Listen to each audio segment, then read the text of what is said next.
ГСП онлайн. Городские новости сейчас.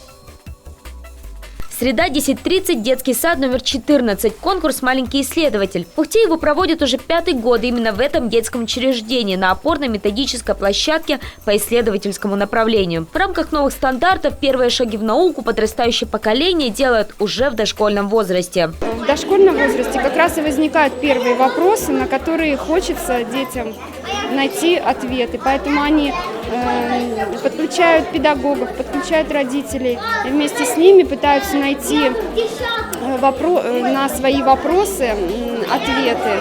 То есть их гипотезы, которые они выдвигают, они проверяют, насколько верны или неверны их предположения. Всем участникам от 5 до 7 лет, поэтому их исследования вряд ли можно назвать научными. Но они точно расширяют кругозор ребенка и учат любознательности. Так Лизу Жигалову заинтересовало, отчего у бабочки такие большие яркие крылья. Может, чтобы нравиться другим бабочкам, или их тело слишком тяжелое для маленьких и тонких крылышек. Чтобы разобраться, девочке пришлось проделать целое исследование.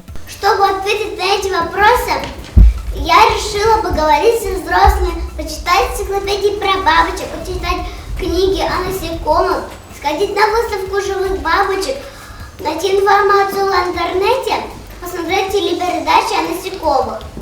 Всего на конкурсе презентовали 48 работ от воспитанников 30 детских садов. Лучшими стали 4 наблюдения по темам: что такое облака, почему рыба молчит, а касатка кричит, реактивный воздушный шарик и пышная листочка увядания. Авторы этих исследований представят Ухту на республиканском конкурсе, который пройдет в Сыктывкаре уже в начале декабря.